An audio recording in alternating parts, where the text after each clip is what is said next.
while we were arguing the application of INEC, that we were surprised that INEC left issues relating to the conduct of the election to begin to fight a proxy war for the second respondent, that's Tinubu, because if you look at the processes filed, all they were saying was to strike out the paragraphs where we pleaded issues relating to Tinubu's qualifications. So we said, no, that is not for INEC to do.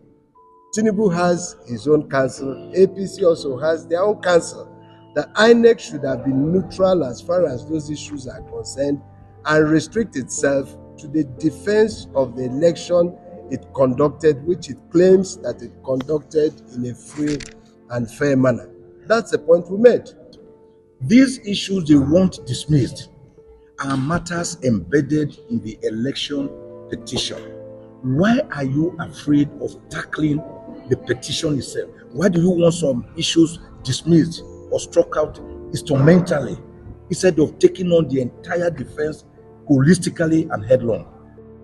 It's the guts for me, the temerity, the confidence, the insult to sensible Nigerians that INEC and its officials are getting themselves involved with.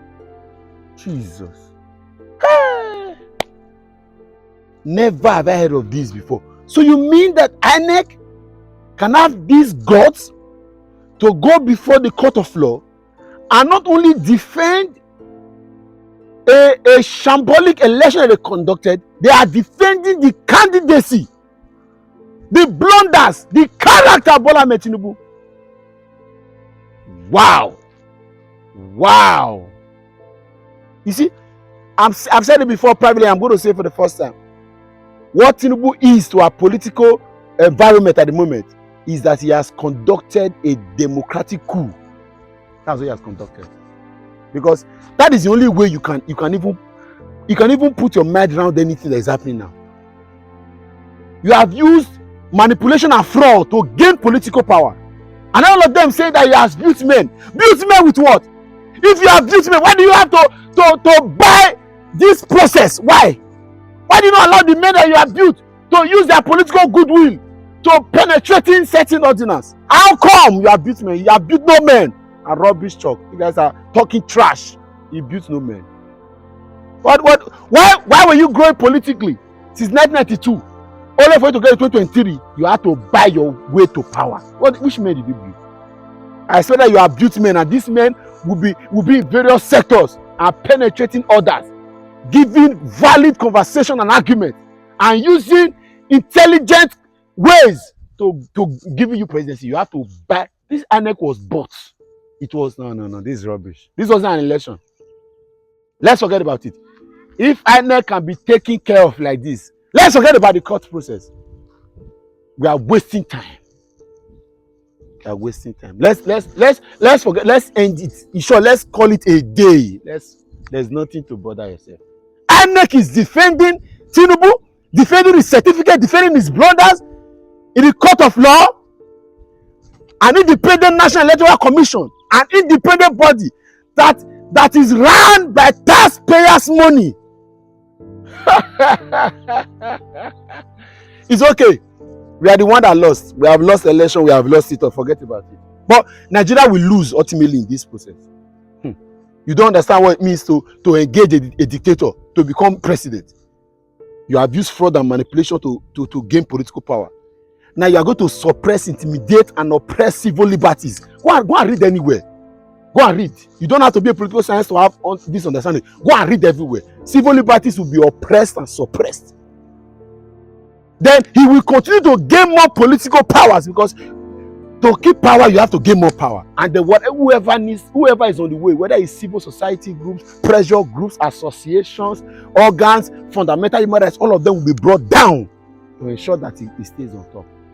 Who will lose? Ultimately, Nigeria will lose. All the years of progress that this country has achieved will be brought to naught because of the singular candidacy of a fraudulent manipulator and dictator. We tried our best. We tried our best. As I talk to you now, technically, Let's forget about this whole process. Forget about it. It's embarrassing. No. I thought we were in a country. There's no need. Watch the video and share the video. And this is me signing out. We've conducted an election. The worst that INEC can do, and it is done everywhere in the world, is to go before the court and defend the process that brought Tinubu to power. Defend the process. You have rights. The Constitution has empowered you. The Electoral Act has given you powers to conducting the process. Whatever style of strategy you use to conduct it, go and defend it. To the point that you are defending the man, you are asking the court to dismiss paragraphs in the petition that seemingly tends to explain the man's personality. PDAP, INEC, PDAPC, INEC, oh God. And people are in that, people are clapping. People are clapping. The country is going, people are clapping. It's only it's only a fool that will go to bed when his roof is on fire.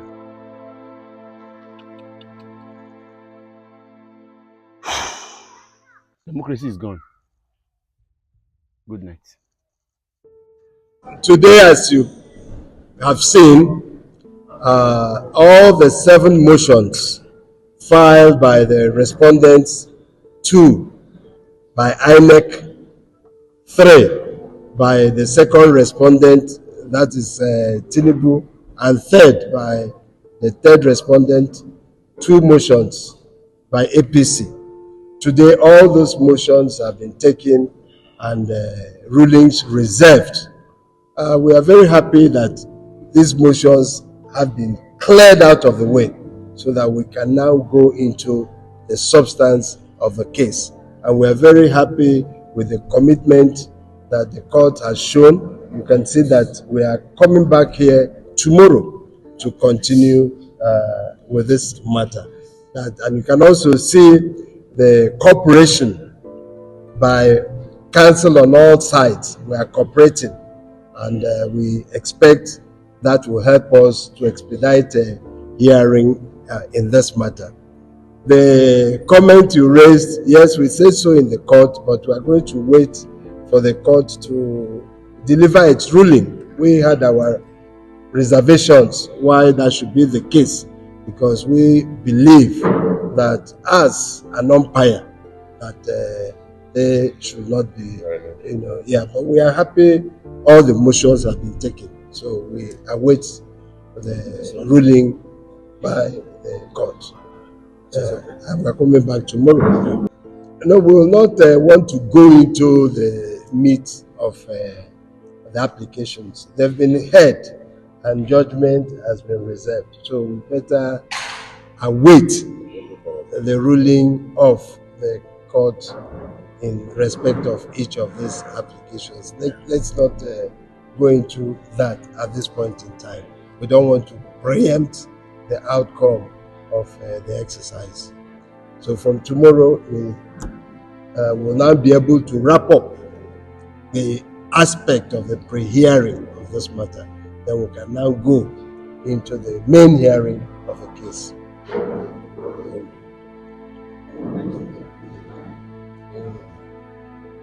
Said while we were arguing the application of INEC that we were surprised that INEC left issues relating to the conduct of the election to begin to fight a proxy war for the second respondent, that's Tinubu, because if you look at the processes filed, all they were saying was to strike out the paragraphs where we pleaded issues relating to Tinubu's qualifications. So we said, no, that is not for INEC to do.